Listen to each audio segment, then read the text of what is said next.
Rock and metal invasion. Rock and metal invasion. Rock and metal invasion. Rock and metal invasion. Hi, and welcome to Rock and Metal Invasion. My name is Steve. Coming up on the show today, I'm doing the band name is a band member's last name, part 2. So this is a follow-up to the show I did last week, where I looked at bands where a band member's surname is also the band name. And I went through quite a few bands that I have albums in my collection which feature that. And it was quite a long show, and I had quite a lot, actually, more than I expected to have. And I sort of thought at the time, well, what I will do is I'll break it down into 2 parts. And so today, for part 2, I'm going to focus on bands where the band name, which is a band member's surname, is the surname of the lead guitarist, because there's quite a few examples of that. And, you know, again, just like I said last week, this is not a solo situation. Okay, it's actually just a band that happens to have one of the members' surname as the band name, but it's still like really a legitimate band. Yes, often the person whose name the band is named after is very much a big part of the band and may have a big say in what happens with the band and the musical direction and the writing and so forth, but still it's sort of presented as a band and not as a solo performance. But before I get into that, you know, the bands that have band names from the lead guitarist's surname, there's actually a couple from last week's show that I would have liked to have shown that I forgot. So thank you to those people who left some comments about ones that I perhaps could have mentioned. And there's, I think I've got 1, 2, yeah, I've got just two here that I've got in my collection. Now, there were other suggestions that people had, but I don't actually have those ones in my collection. But there's a couple that I had in my collection that I would like to have mentioned. So I'm going to do those first, and then we'll get into the guitarists. All right, first one I'm going to talk about today is actually where the lead singer, the band is named after the lead singer. And I'm a little bit annoyed I forgot about this one last week because this is a real favorite album of mine. So I'm talking about Vain, and this is their debut album, No Respect, and it's named after the lead singer, Davey Vain. So they've actually put out a number of albums. This is the only Vain album I actually have. But in no way does that mean that I don't think the band is very good or their other albums aren't worth checking out. Just, I think this could be the only one on vinyl, but definitely a band that, as far as being on a major label, this is their only major label album. Came out in 1989 on Island Records. Like I said, Davey Vain is the lead singer.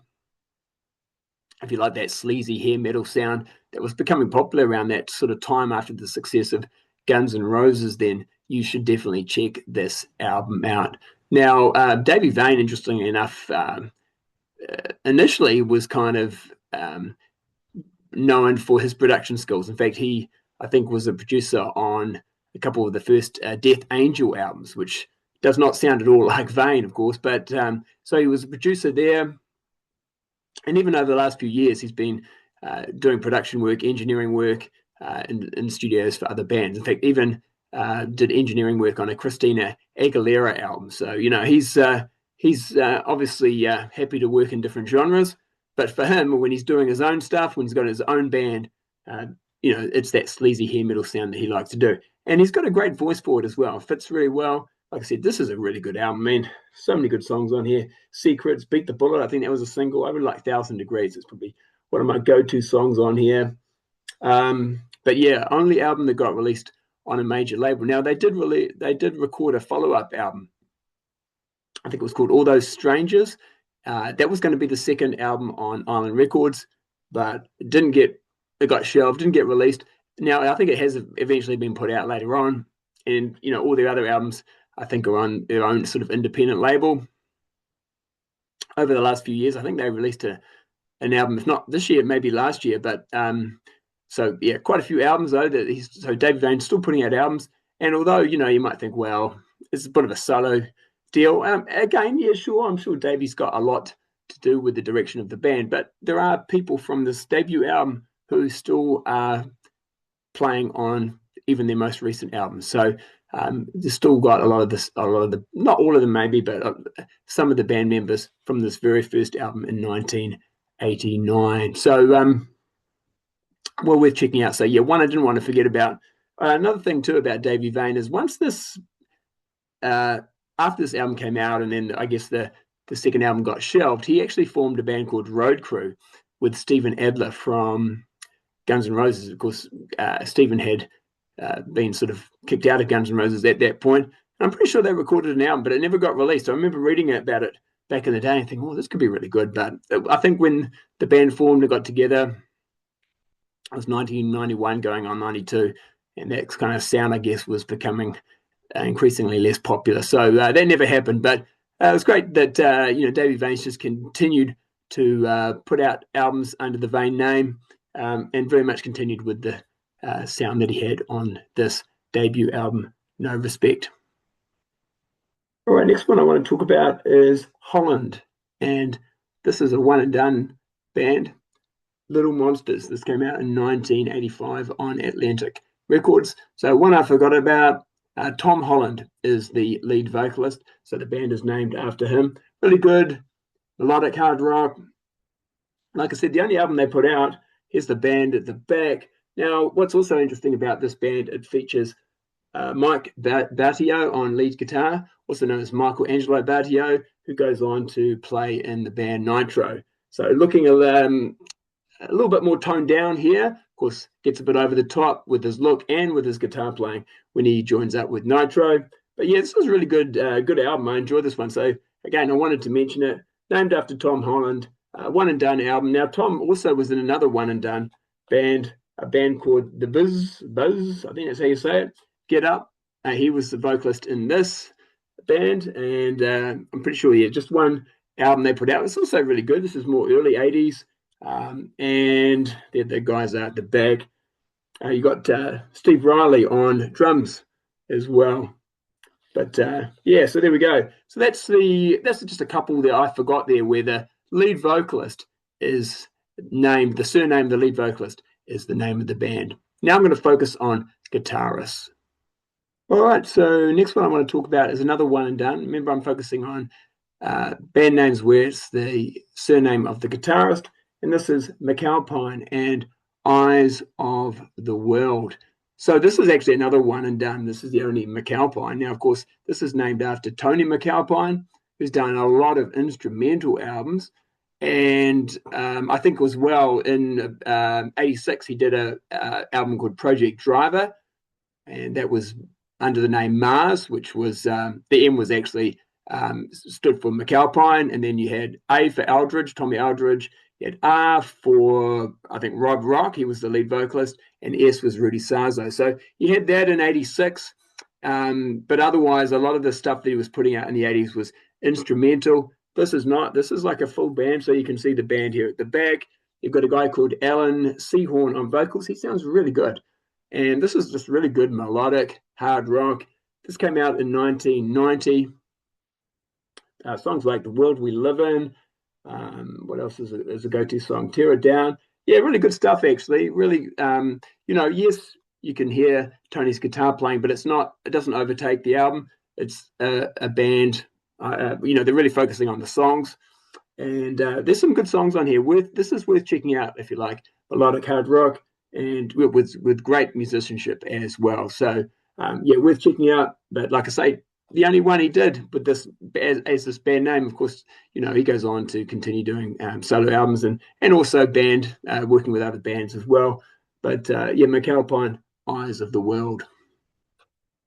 Next one is Impellitteri and their album Stand in Line. So this is named after the guitarist Chris Impellitteri. There he is. Now, I will say, I think on this album, Chris does feature quite a bit. However, it is also, the songs, it's not all just about the guitar playing. It's got Graham Bonnet, of course, on lead vocals.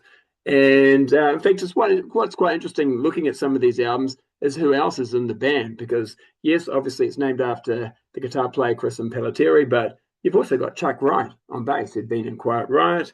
And you've got Pat Torpey on drums, who goes on to be in Mr. Big. And also what's interesting about this album, they do a cover of the song Since You've Been Gone, which is a song that Graham Bonnet did when he was in Rainbow. Of course, he's been in, a number of bands. And interestingly enough, he's been in a number of bands where the guitarist is actually kind of the star and he just comes in to do the vocals because, he was in Rainbow. He was in Alcatraz.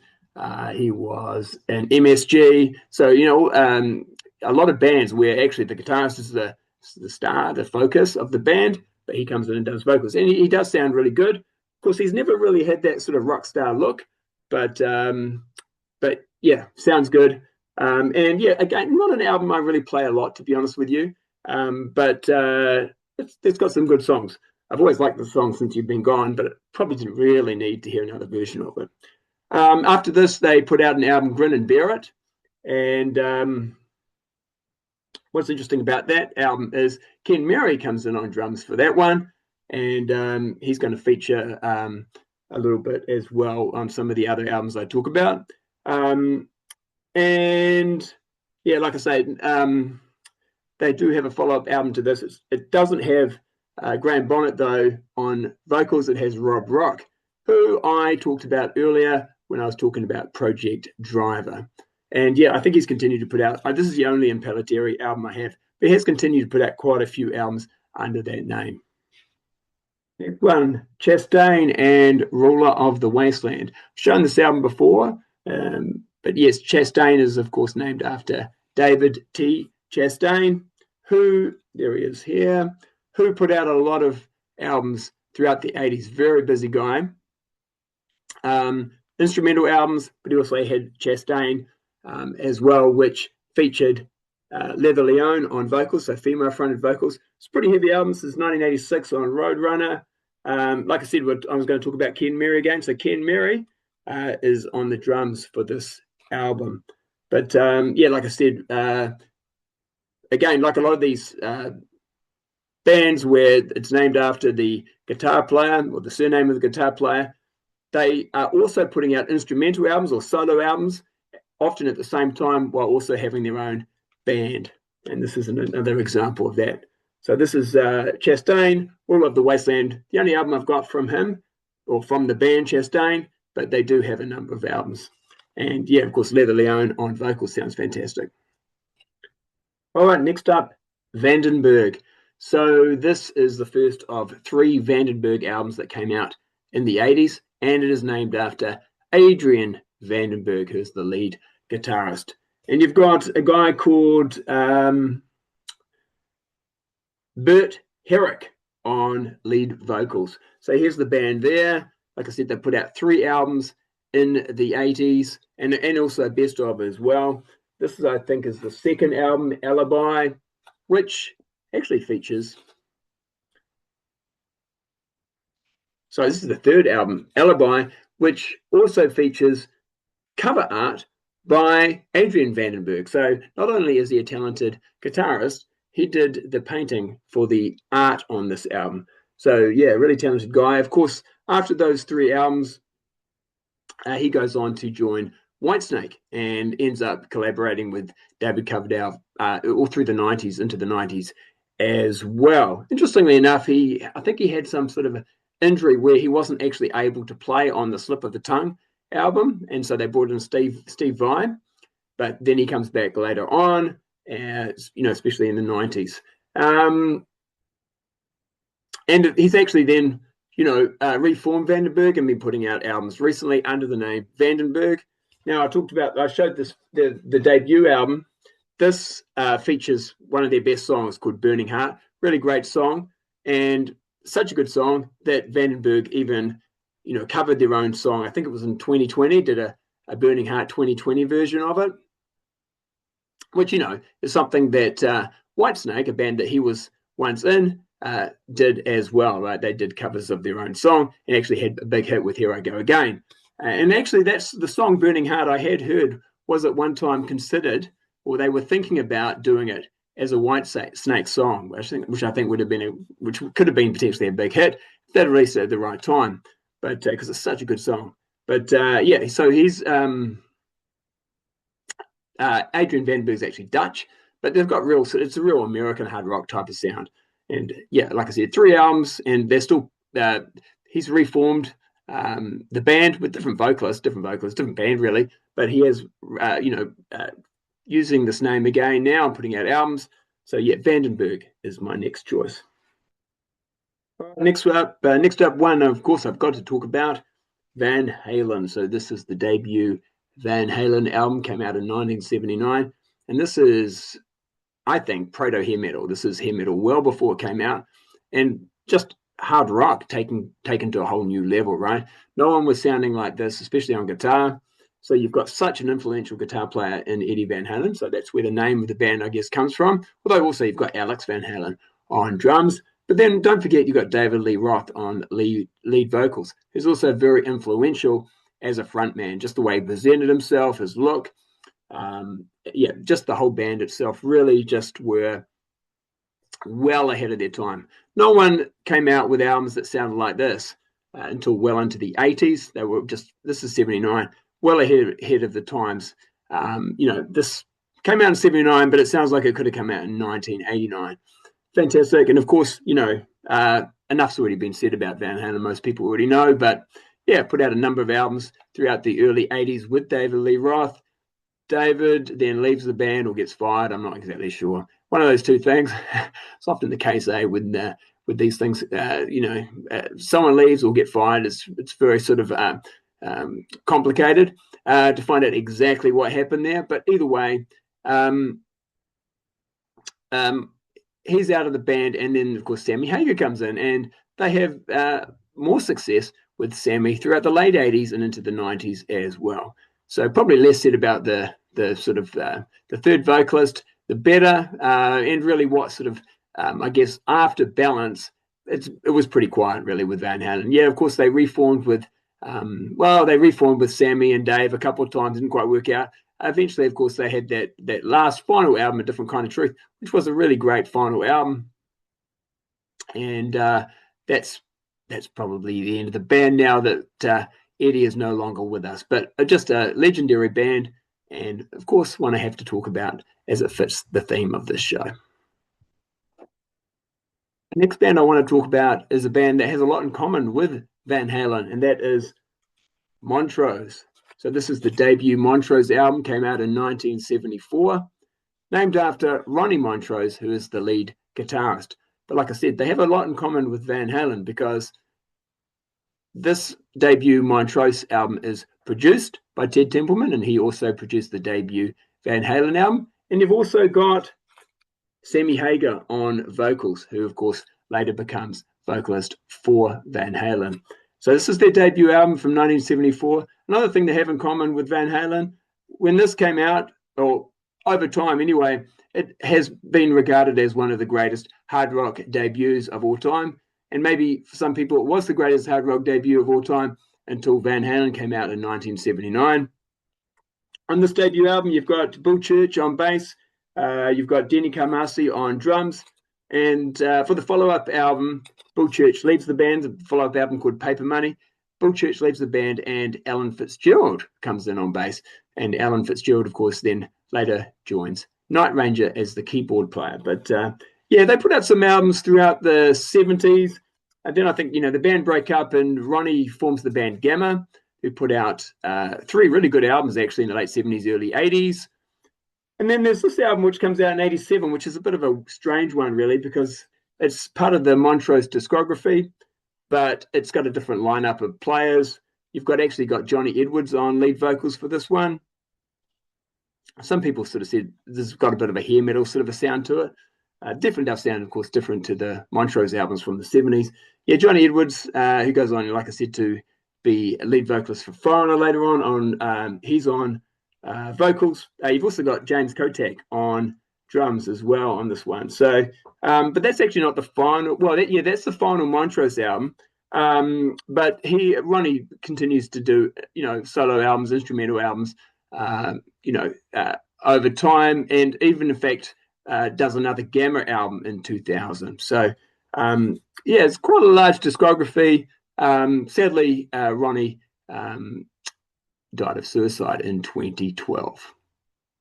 All right, next one is Samson, and I'm showing the album Head On. Now, this album is well known for featuring Bruce Dickinson on vocals.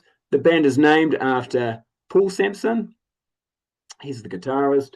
But yes, Bruce Dickinson on vocals for this album and for the follow-up album as well.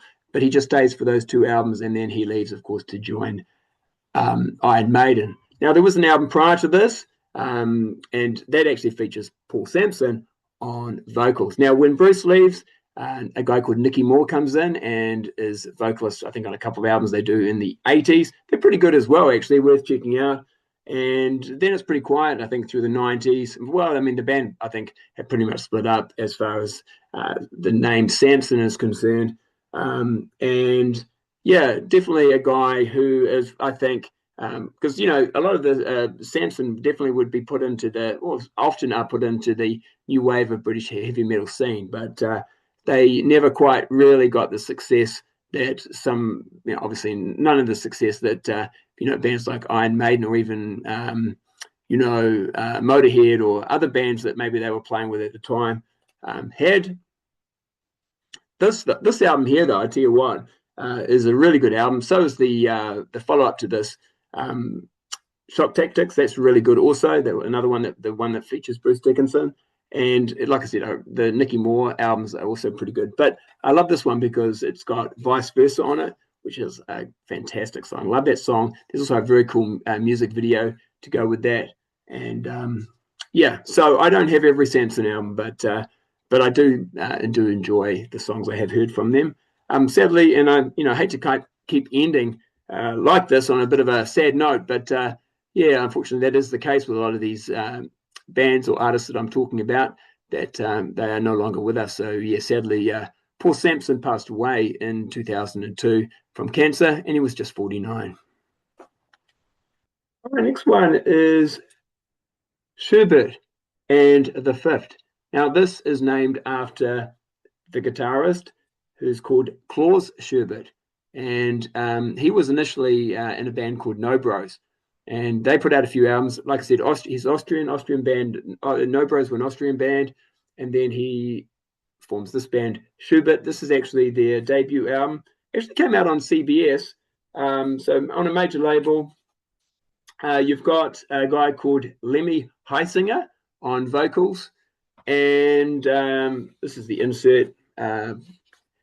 It's a terrible album cover. So this is the album cover, and the back is not much better. Well, not it's really not a great album cover, but you wouldn't even know necessarily by looking at that cover what kind of music it is. If you look at the insert, though, you can see they all kind of got that sort of, hair metal type look, really, the big long hair and guitars out and all that kind of stuff. So it is that sort of sound, and it's not an album I play a lot, but it's worth sort of listening to, worth checking out. Like I say, this is their debut, but they do put out two more albums. The second album I don't have is that came out in '92 is also available on vinyl, and the third album that came out in '95 is only available on CD, and has a terrible title. It's called Toilet Songs. So I don't know why any band would want to put out an album and give it that title, but and I haven't heard it, so yeah. I mean, you're just asking to be called shit, aren't you, if you put out an album called Toilet Songs? But anyway, but actually this is not shit. This is all right. Pretty heavy guitar playing, good melodic vocals. 1990. It's on a major label, and like I said, Klaus formed this band after No Bros split up. But after the three albums he put out with under Schubert, then he actually reforms No Bros, and he's gone off and done. If you look at his discography, he's gone off and worked with some other bands as well. The next one and last one I'm going to talk about is Maisie, and this is their second album, Downtown Dreamers. So they had released an album prior to this called Fire in the Rain, and it even says on the hype sticker, the hottest rock guitar find of 1987 returns with a brand new band. So yeah, he's got a slightly different band, I think, from Fire in the Rain, that was the previous album. But of course, Maisie is named after Alex Maisie, the Italian guitar player. And like I said, this is the second album. Fire in the Rain had Bernie Kay on vocals. He'd previously been in the band Sound Barrier. And on this one, they've got a guy called David Feefold. Feefold, I think that's how you say it, who at one time also was the vocalist in the band Hawk. I think it had Doug Marks.